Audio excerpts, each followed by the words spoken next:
الحمد لله ولي كل نعمة، وصلى الله على رسوله محمد النبي الرحمة وعلى آله وأصحابه خيار الأمة وسلم تسليما كثيرا. الحمد لله رب العالمين، والصلاة والسلام على سيد المرسلين وآله وأصحابه أجمعين.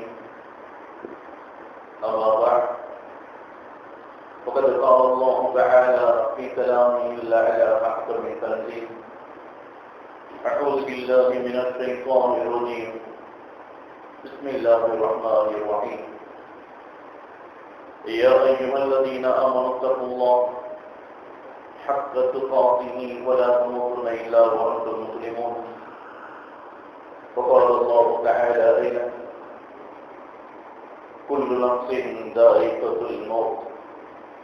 صدق الله العظيم. قال النبي صلى الله عليه وسلم: أعوذ بالله من عذاب القبر إلى حديث آخر أو كما قال عليه الصلاة والسلام. அளவற்ற அருளாளனும் நிகரற்ற அன்புடையவனுமாகிய எல்லாம் அல்ல ஏகநாயகன் அல்லாஹ் தஆலாவின் பேரருள் அருமையான கண்மணி நாயகம் ரசூலுல்லாஹி ஸல்லல்லாஹு அலைஹி வஸல்லம் அவர்களின் மீதும் அவர்களின் உன்னதமான உயர்வான குடும்பத்தார்கள், உத்தம சத்திய சஹாபா பெருமக்கள், தாபியீன்கள், தபஅத்தாபியீன்கள், இமாம்கள், இறைநேசர்களான வலிமார்கள், நல்லோர்களான நம் முன்னோர்கள் நம் அனைவரின் மீது மீண்டும் உண்டாகட்டுமாக. அன்பிற்கினிய அல்லாஹ்வின் நல்லடியார்களே, இறைவனுடைய மாபெரும் பேரருளால் ஒரு புனிதம் நிறைந்த மாதத்தை நிறைவு செய்ய காத்திருக்கின்றோம்.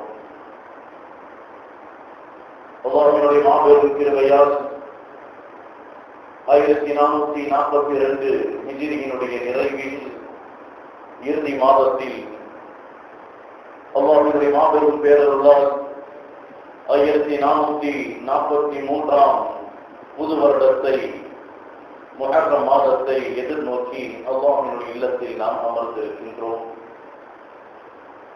இந்த மாதத்தில், இந்த நாளில், இந்த நேரத்தில் எந்த வாக்கியங்களை இந்த உம்மத்திற்கு அல்லாஹ் வழங்குவதாக வாக்களித்தானோ, இந்த மாதத்தில், இந்த நேரத்தில் நபிகள் நாயகம் ஸல்லல்லாஹு அலைஹி வஸல்லம் அவர்கள் எந்த சிறப்புகளை இறைவனிடம் கேட்டு பெற்றார்களோ அத்தனை வாக்கியங்களையும் பெறக்கூடிய உயர்ந்த உன்னத நசீபை அல்லாஹ் நம் அனைவருக்கும் தந்தருவானாக. அதே போன்று இவ்வருடம் பல்லாயிரக்கணக்கான ஆதிகள் தங்களுடைய ஹஜ்ஜுடைய அமல்களை பரிபூர்ணப்படுத்தி இல்லங்களுக்கு திரும்பி இருப்பார்கள். அல்லாஹ் அத்தனை ஆதிகளுடைய ஹஜ்ஜையும் மக்ரூரான ஹஜ்ஜாக ஆக்கி இனி வரும் காலங்களில் அல்லாஹ் தஆலா அது போன்ற உயர்ந்த பாக்கியத்தை நமக்கும் தந்தருள வேண்டும் என்ற உயரிய துஆவோடு, கண்ணியமானவர்களே, இந்த விஞ்ஞான உலகில் மிக விரைவாக சென்று கொண்டிருக்கும் கால சூழலில் மனிதர்கள் மறந்த பல விஷயங்களில் மரணமும் ஒன்று. சமீப காலத்தில் கொரோனா என்ற ரீதியில் மரணங்கள் நினைவுபடுத்தப்பட்டிருந்தாலும் இந்த உலகத்தில் வாழக்கூடிய மனிதன் தனது சுகபோகமான வாழ்க்கையில் தன்னை மூழ்கடித்துக் கொண்டு, இந்த உலகத்தில் வாழக்கூடிய மனிதன் உலகத்தில் ஆசாபாசங்களில் தன்னை ஈடுபடுத்திக் கொண்டு மனிதன் மறந்த பல விஷயங்களில் மரணமும் ஒன்று என்று சொன்னால் அது மிகையான வார்த்தை. அன்பானவர்களே, நம் தாயின் கருவறையில் நாம் இருக்கின்ற பொழுதே நம்முடைய இறுதி முடிவு, நமது மரணம் முடிவு செய்யப்பட்டு விட்டது. நாம் என்று பிறப்பதற்கு ஆயத்தமானோமோ அன்றே நம்முடைய முடிவு செய்யப்பட்டு விட்டது. ஆனால் அது எங்கே நடக்கும், எப்படி நடக்கும், எப்போது நடக்கும் என்பது நமக்கு யாருக்கும் தெரியாது. அது இறைவனுடைய புறத்தில் உள்ளது. அருள்மறை குர்ஆன் ஷரீஃபில் இறைவன் சொல்லுவான், இன்னல்லாஹ இன்தஹு இல்முஸ் ஸாஅ, கியாமத் நாள் எப்போது வரும் என்பது இறைவனுடைய புறத்தில் உள்ளது. அது இறைவன் நாடிய நேரத்தில் வந்துவிடும். மழை எப்போது எங்கே பெய்யும் என்பது இறைவனுடைய புறத்தில் உள்ளது. இறைவன் நாடினால் மழை பெய்யும். கர்ப்பத்தில் உள்ளது ஆனா பெண்ணா என்பது இறைவனுக்கு தான் தெரியும். இறைவன் நாடினால் ஆணாக பிறக்க வைப்பான், இறைவன் நாடினால் பெண்ணாக பிறக்க வைப்பான், இறைவன் நாடினால் வெறும் இரத்த கட்டியாக வெளியேற்றி விடுவான். அது இறைவனுடைய புறத்தில் உள்ளது.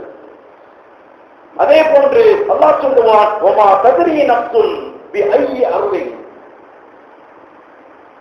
ஒமா தத்ரி நஃப்சுன் மாதா தக்ஸிபு கதா, நாளை நாம் என்ன சம்பாதிப்போம் என்பது இறைவனுடைய புறத்தில் உள்ளது. நாளை நமக்கு என்ன கிடைக்கும், நாம் எதை சம்பாதிப்போம் என்பது இறைவனுடைய புறத்தில் உள்ளது. அதே போன்று ஒமா தத்ரி நஃப்சுன் பிஐயி அர்தின் தமூத், ஒவ்வொரு ஆத்மாவும் அது எந்த இடத்தில் எந்த பூமியில் மரணமாகும் என்பது இறைவனுக்கு தான் தெரியும் என்று அல்லாஹ் 5 விஷயங்களை தன்புறத்தில் வைத்திருப்பதாக அல்லாஹ் அருள்மறை குர்ஆன் ஷரீஃபிலே தெளிவுபடுத்துவார். அதன் அடிப்படையில் நாம் விரும்பினாலும் சரி விரும்பாவிட்டாலும் சரி நம்முடைய மரணம் நம்மை அடைந்தே தீரும். இதுவரையும் இந்த உலகத்தில் மரணத்தை விட்டும் தப்பித்தவர்கள் என்ற செய்தி கிடையாது. அத்தனை ஆத்மாவிற்கும் மரணத்தை அல்லாஹ் கொடுத்தான். அருள்மறை குர்ஆன் ஷரீஃபிலே அல்லாஹ் சொல்லும் பொழுது, குல்லு நஃப்ஸின் தாயிகத்துல் மௌத், இந்த உலகத்தில் பிறக்கின்ற படைக்கப்பட்ட அத்தனை ஆத்மாவிற்கும் அல்லாஹ் மரணத்தை வைத்திருக்கின்றான். குல்லு நஃப்ஸின் தாயிகத்துல் மௌத், அத்தனை ஆத்மாவும் மரணத்தை சுவைத்தே தீர வேண்டும். மற்றொரு வசனத்திலே அல்லாஹ் சொல்லுவான், ஐனமா தக்கூனு யுத்ரிக்குல் மௌத் வலவ் குன்தும் ஃபீ புரூஜின் முஸய்யதா, ஐனமா தக்கூனு யுத்ரிக்குல் மௌத், நீங்கள் எந்த இடத்தில் இருந்தாலும் சரி, வலவ் குன்தும் ஃபீ புரூஜின் முஸய்யதா, மிக உறுதியான கோட்டைக்குள் நீங்கள் மறைந்து கொண்டாலும் சரி உங்கள் மரணம் உங்களை அடைந்தே தீரும். குல், நபியே அந்த மக்களிடத்திலே சொல்லுங்கள், இன்னல் மௌத்தல்லதி தஃபிர்ரூன மின்ஹு ஃபஇன்னஹு முலாக்கிக்கும், மௌத்தை கொண்டு அந்த மக்கள் விரண்டோடி கொண்டிருக்கின்றார்கள். நபியே அந்த மக்களிடத்திலே சொல்லுங்கள், அவர்கள் எதை விட்டும் விரண்டோடுகின்றார்களோ அந்த மௌத், அந்த மரணம் அவர்களை அடைந்தே தீரும் என்று அல்லாஹ் சொல்லுவார். இப்படி பல்வேறுபட்ட வாசகங்கள். உங்களது மரணம் உங்களை எதிர்நோக்கி காத்துக்கொண்டே இருக்கின்றது என்ற நிலையில் அல்லாஹ் இந்த வாசகத்தை எல்லாம் சொல்லித் தருவார். இறைநேச பெருமக்கள் சொல்லுவார்கள், மனிதனுடைய வாழ்க்கை அதன் நீளம் என்ன தெரியுமா? மனிதனுடைய வாழ்க்கையின் நீளம் என்ன தெரியுமா? ஒரு தொழுகைக்காக வாக்கு சொல்லப்பட்டு விட்டால் ஒரு 10 நிமிடம் 15 நிமிடங்களில் அந்த தொழுகைக்காக காமத்து சொல்லப்படும். அந்த தொழுகைக்காக காமத்து சொல்லப்பட்டு விட்டால் அடுத்த சில வினாடிகளில் தொழுகை நடைபெற்றுவிடும். இதுதான் மனிதனுடைய வாழ்க்கை.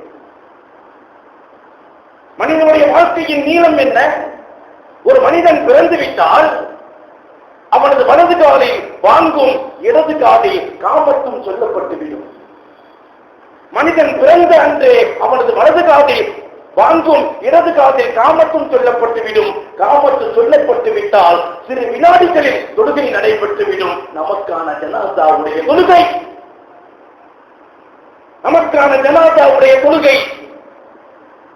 காமத்து சொல்லப்பட்டு விட்டது. பிறந்த அன்றே அந்த தொழுகையை நோக்கி சென்று கொண்டிருக்கின்றோம். அவர்களே, நமது வாழ்க்கையின் காலத்தின் சுருக்கத்தை நாம் விளக்கிக் கொள்ள வேண்டும். நம்மையும் குறிப்பாட்ட இருக்கின்றார்கள், நம்மையும் கபரில இருக்கின்றார்கள், நமக்கும் ஜனாதா கொலை வைக்கப்பட இருக்கின்றது. ஏதோ ஒரு மையவாடையில் நம்மையும் அடக்க இருக்கின்றார்கள். மரணம் நிச்சயம் என்பதை மறந்துவிடக் கூடாது. அதைத்தான் அல்லாஹ் அடுக்கடுக்கான வாசக வடிவில் அருள்முறை குர்ஆன் ஷரீஃபிலே தெளிவுபடுத்துவார். மரணம் உங்களுக்கு சமீபத்தில், மறந்து விடாதீர்கள். நமது மரணம் நிச்சயம். நமது மரணம் எப்படி அமைந்திருக்க வேண்டும், அந்த சான்ஸை அல்லாஹ் நம்மிடம் வழங்குகின்றான். நாம் இங்கிருந்தாலும் சரி, கோட்டைக்குள் ஒளிந்து கொண்டாலும் சரி, மரணம் நம்மை தேடி வரும் என்று சொன்ன அல்லாஹ் அந்த மரணத்திற்கான முடிவை, நம்முடைய மரணம் எப்படி இருக்க வேண்டும் என்ற ஆசையை, அதற்கான வெளிப்பாடை அல்லாஹ் நமது கரத்தில் ஒப்படைக்கின்றான். அருள்முறை குர்ஆன் ஷரீஃபிலே முழுவதுமாக திரட்டி பார்த்தாலும் சரி, நபிகள் நாயகம் ஸல்லல்லாஹு அலைஹி வஸல்லம் அவருடைய வார்த்தையின் மூலமாக இரண்டு விஷயத்தை நாம் அறிந்து கொள்ளலாம். மனிதனுடைய மரணம் இரண்டு விதமாக அமையும். மனிதனின் மரணம் இரண்டு விதமாக அமையும். அல்லாஹ் சொல்லுவான் அருள்முறை குர்ஆன் ஷரீஃபிலே, வன்னாசியாதி கர்கா, வன்னாசியாதி கர்கா, மனிதனுடைய உயிரை உடலை விட்டும் பிரித்து எடுக்கும் மலக்குமார்களின் மீது சத்தியமாக, வன்னாஷிதாதி நஷ்டா, மனிதனுடைய உடம்பில் இருந்து உயிரை மிக லேசாக எடுக்கும் மலக்குமார்களின் மீது சத்தியமாக. இரண்டையும் அல்லாஹ் சொல்லி காட்டுவார். மனிதனுடைய உடம்பில் இருந்து உயிரை கட்டப்படுத்தி வற்புறுத்தி பலவந்தமாக பிரிக்கப்படும், அது ஒரு விதம். இன்னொரு விதம் என்ன, மனிதனுடைய உயிரை மிக லேசாக பிரிக்கப்படும். இரண்டையும் அல்லாஹ் சொல்லி காட்டுவான். ஒன் நாசியாதி கர்கா, ஒன் நாசிதாதி நஷ்டா. மனிதனுடைய உயிரை இரண்டு விதமாக மலக்குமார்கள் கைப்பற்றுவார்கள் என்று அல்லாஹ் சொல்லிவிட்டு, நம்முடைய உயிர் எப்படி பிரிக்கப்பட வேண்டும் என்ற தீர்மானத்தை நாம் தான் எடுக்க வேண்டும். அந்த சான்ஸை இறைவன் நமது புறத்திலே ஒப்படைக்கின்றான். நமது உயிர் மிக லேசாக பிரிய வேண்டுமா, அல்லது கஷ்டப்படுத்தி நிர்பந்தப்படுத்தி பலவந்தமாக நமது உயிரை பிரித்து எடுக்க வேண்டுமா என்பதை நாம் நமது வாழ்க்கையின் மூலமாக அதை சரிப்படுத்திக் கொள்ளலாம் என்ற சான்ஸை அல்லாஹ் நமக்கு வழங்குகின்றான். நமது உயிர் மிக லேசாக பிரிய வேண்டும் என்று சொன்னால், நமது உயிர் கஷ்டத்தோடு பிரிக்கப்பட வேண்டாம் என்று சொன்னால், அதற்காக ஒரு உன்னதமான வாழ்க்கையை இந்த உலகத்தில் நாம் வாழ தயாராக வேண்டும். சில கட்டளைகளை நிறைவேற்ற வேண்டும். சில தியாகங்களை இந்த உலகத்திலே நாம் செய்ய வேண்டும். சில கட்டுப்பாடுகளோடு இந்த உலகத்தில் நாம் வாழ வேண்டும். இது போன்ற வாழ்க்கையை வாழுகின்ற பொழுதுதான் அல்லாஹ் தஆலா அந்த மனிதனுடைய மரணத்தை லேசாக ஆக்குகின்றேன் என்ற வாக்கை அருள்முறை குர்ஆன் ஷரீஃபிலே இறைவன் பதிவு செய்கின்றான். அது மாத்திரமல்ல, யார் இறைவனுக்கு கட்டுப்பட்டு இறைவன் சொன்னதன் பிரகாரம் வாழ்க்கையை மாற்றியமைத்து இறைவனுக்காக, இறை தூதுவருக்காக, இறை மாற்றத்திற்காக தனது உயிரையும் கொடுப்பதற்கு தியாகம் செய்கின்றார்களே, அந்த வாழ்க்கையை யார் இந்த உலகத்தில் வாழுகின்றார்களோ, அல்லாஹ் அவர்களது மரண வேளையில் சக்கராத்துடைய நிலையில் 3 சோபனங்களை வழங்குவதாக அருள்முறை குர்ஆன் ஷரீஃப் போதனை செய்கின்றது. யாருடைய வாழ்க்கை இறைவனுக்கு பிரியமாக ஆக்கினானோ, யாருடைய வாழ்க்கை இறை தூதுவருடைய சுன்னத்துகளை பேணி நடந்ததோ, யாருடைய வாழ்க்கை இறை மார்க்கத்தின் பிரகாரம் அமைத்துக் கொண்டானோ, அவர்களுக்கு மரண தருவாயில் சக்கராத்துடைய நிலையில் 3 சோபனத்தை வழங்குவதாக அருள்முறை குர்ஆன் ஷரீஃபிலே இறைவன் வாக்களிக்கின்றான்.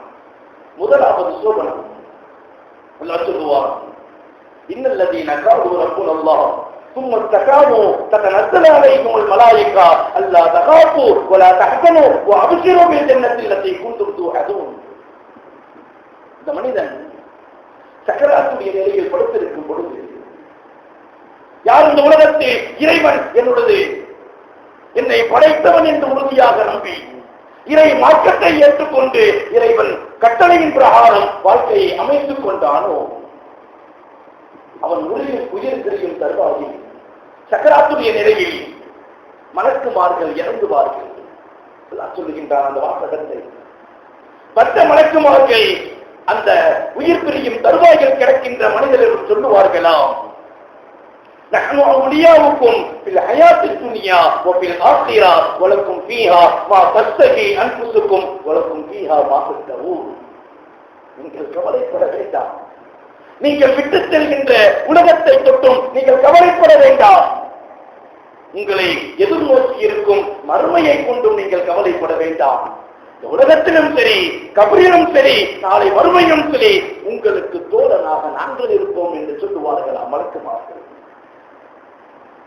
உங்களுக்கு வாக்களிக்கப்பட்ட சுவனம் உங்களுக்கு நிச்சயம் மகிழ்ச்சியாக இந்த உலகத்தை விட்டும் நீங்கள் செல்வீர்கள் என்று சொல்லுவார்களாம் மலக்குமார்கள். அல்லாஹ் சொல்லி காட்டுகின்றான் முதல் சோபனமாக. கபரை நெருக்கிக் கொடுக்கின்ற அந்த அடியானை பார்த்து சொல்வார்களாம், கபரை கண்ட அந்த தேவைகளை, மறுமையை கண்ட அந்த தேவைகளை நீங்கள் விட்டு செல்லும் உலகத்தை குறித்தும் கவலைப்பட வேண்டாம். உங்களுக்கு தோழர்களாக நாங்கள் இருக்கின்றோம். நிம்மதியாக மகிழ்ச்சியாக இந்த உலகத்திலிருந்து செல்லுங்கள் என்று சொல்லுவார்களாம். இரண்டாவது சோபனத்தை அல்லாஹ் சொல்லி காட்டுவான். فأما إن كان من المقربين فروح وريحان وجنة نعيم. யார் இந்த உலக வாழ்க்கையில் இறைவனுக்கு பிரியமான வாழ்க்கையை வாழ்ந்தார்களோ அவர்களுக்கு சுவனத்தில் உயர்தன உணவு காத்திருக்கின்றது, சுகமான வாழ்க்கை காத்திருக்கின்றது. அவர்கள் சுவர்க்கத்தில் நுழைந்து கொள்ளுவார்கள். இரண்டாவது சோபனம். மூன்றாவது சோபனத்தை அல்லாஹ் சொல்லுவார், யா ஐயத்துவன் நஃப்ஸுல் முத்மஇன்னா, ஓ அமைதி அடைந்த ஆத்மாவே, இர்ஜிஇ இலா ரப்பிகி, உனது இறைவனின் பக்கம் செல். ராதியத்தம் மர்தியா, உன்னை பொருந்திக் கொண்டவனாக, உன்னை ஏற்றுக்கொண்டவனாக இறைவனை நீ பெற்றுக் கொள்வாய். இறைவனுடைய புறத்தில் மிக சாந்தமாக மகிழ்ச்சியாக உனது கபருக்குள் செல்லு என்று சொல்லக்கூடிய வாசகத்தை அல்லாஹ் அருள்முறை குர்ஆன் ஷரீஃபிலே பதிவு செய்கின்றான். இது போன்ற சோபனங்கள் எல்லாம் உலகத்தில் யார் இறைவனுக்காக வாழ்க்கையை மாற்றி அமைத்தார்களோ, இது போன்ற சோபனங்கள் எல்லாம் உலகத்தில் யார் இறைவனுடைய மார்க்கத்திற்காக தன்னை அர்ப்பணம் செய்து கொண்டார்களோ, இது போன்ற சோபனங்கள் எல்லாம் இந்த உலகத்தில் யார் பெருமானார் ஸல்லல்லாஹு அலைஹி வஸல்லமுடைய வாழ்க்கையை தனது வாழ்க்கையாக மாற்றிக் கொண்டார்களோ அவர்களுக்கு வழங்கப்படும் சோபனம் என்பதை அருள்முறை குர்ஆன் ஷரீஃபிலே இறைவன் தெளிவுபடுத்துவார். ஒரு தடவை நபிகள் நாயகம் ஸல்லல்லாஹு அலைஹி வஸல்லம் அவர்களோடு பரா இப்னு ஆசிம் ரலியல்லாஹு தஆலா அவர்கள் அறிவிக்கின்றார்கள், அன்சாரி தோழர் ஒருவரின் ஜனாசாவில் கலந்து கொண்டு அந்த கபரை பார்ப்பதற்காக பெருமானார் ஸல்லல்லாஹு அலைஹி வஸல்லம் அவர்கள் எங்களை அழைத்துச் சென்றார்கள்.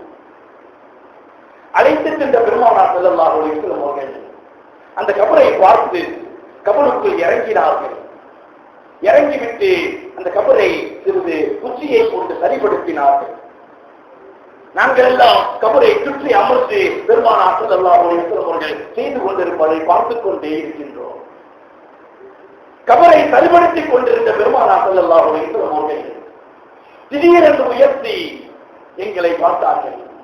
பார்த்துவிட்டு சொன்னார்கள், அஊது பில்லாஹி மின் அஸாபில் கபர், கபருடைய வேதனையை விட்டும் நீங்கள் உங்களை பாதுகாத்துக் கொள்ளுங்கள், கபருடைய வேதனையை விட்டும் நீங்கள் உங்களை பாதுகாத்துக் கொள்ளுங்கள், கபருடைய வேதனையை விட்டும் நீங்கள் இறைவனத்தை பாதுகாப்பு தேடுங்கள் என்று 3 முறை சொன்னார்கள். சொல்லிவிட்டு அடுத்து சொன்னார்கள், நபிகள் நாயகம் ஸல்லல்லாஹு அலைஹி வஸல்லம் அவர்கள், ஒரு அடியான் மரணப்படுக்கையில் படுக்கின்ற பொழுது அந்த அடியான் தனது வாழ்க்கையை இறைவனுக்கு நேசமான வாழ்க்கையாக வாழ்ந்திருந்தால் அவனது மரண நிலை எப்படி இருக்கும் தெரியுமா? அவன் சக்கராத்தை கொடுத்திருக்கும் பொழுது சுவனத்தில் இருந்து சில மலக்குமார்களை அல்லாஹ் அனுப்புவான். சுவனத்தின் கபன் துணியோடு சுவனத்தின் நறுமணங்களோடு அந்த அடியானை அந்த மலக்குமார்கள் சந்திப்பார்கள். சந்தித்து விட்டு அவர் உருகில் பிரியும் நேரம் வரைக்கும் அவரது அருகாமையிலேயே காத்திருப்பார்கள். அந்த நேரத்தில் உயிரை வாங்கும் வழக்குமார் அந்த அடியானுக்கு முன்னால் வந்து அமர்ந்து சொல்லுவாராம், எப்போது யா ஐயத்துவன் நஃப்ஸன் துய்யிபா, ஓ நல்ல ஆத்மாவே, இர்ஜி இலா மக்ஃபிரத்தி மினல்லாஹி வ ரிதுவான், இறைவனுடைய பொருத்தத்தின் பக்கம், இறைவனுடைய மன்னிப்பின் பக்கம் இந்த உலகத்தில் இருந்து நீ வெளியேறு என்று சொல்வார்களாம். அந்த உயிர் பிரியும். அந்த உயிரை சூழத்திலிருந்து வந்து மலக்குமார்கள் சூழத்தின் கபத்துணியில் நறுமணங்களோடு எடுத்துக்கொண்டு செல்வார்களாம் முதல் வானத்திற்கு. முதலாவது வானம் தட்டப்படும். கேட்கப்படும், யார்?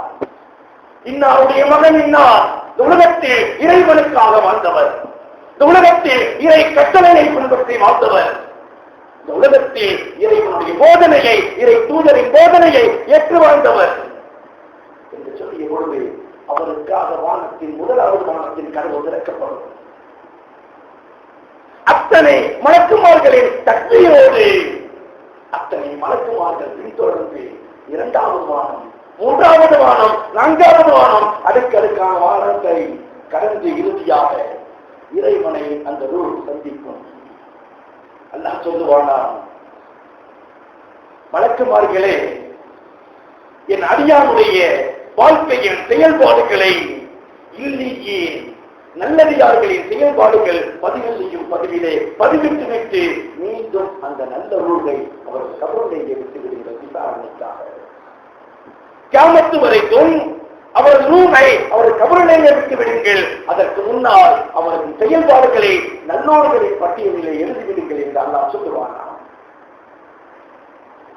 இதை சொல்லிய பெருமானார் ஸல்லல்லாஹு அலைஹி வஸல்லம் அவர்கள் உலகத்தில் இறைவனுடைய பிரியத்திற்காக வாழ்ந்தவர்களே ரூஹ் பிரியும் தருவாயில் இந்த நிலைக்கு எட்டப்படும் என்று சொல்லிவிட்டு அதற்கு சொன்னார்கள். பராயும் நாசிர் ரலியல்லாஹு தஆலா அவர்கள் இந்த ஹதீஸ் தொடர்கின்றது.